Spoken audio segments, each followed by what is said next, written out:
Welcome to the Slop Farm. Enjoy the video. In this video, I will explain how to make margarita mix. To begin, you'll need a few key ingredients.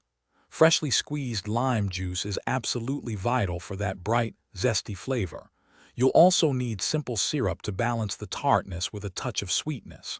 Don't forget a good orange liqueur, which adds a wonderful depth of citrus. And of course, a high-quality tequila is the foundation of any excellent margarita. Now let's talk about the perfect ratio, which is key to a balanced drink. A widely accepted classic ratio is 2 parts tequila, 1 part fresh lime juice, and 1 part orange liqueur. For example, use 2 ounces of tequila, 1 ounce of lime juice, and 1 ounce of orange liqueur. You can then add simple syrup to taste, usually about 1/2 to 3/4 of an ounce, depending on your preference for sweetness. Once you have your ingredients and ratios, mixing is simple. Combine your tequila, lime juice, orange liqueur, and simple syrup in a cocktail shaker filled with ice.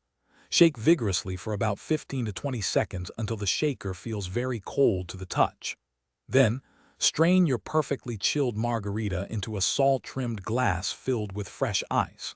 A fresh lime wedge or wheel makes for a beautiful garnish.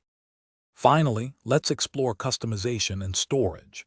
You can easily create flavored margaritas by adding fruit purees like strawberry or mango to your mix. For a spicy twist, try infusing your tequila with jalapenos. If you're making a batch, store your homemade margarita mix in an airtight container in the refrigerator. It will stay fresh and delicious for about 5 to 7 days, ready for your next gathering. Thanks for watching. Consider subscribing if we helped you today.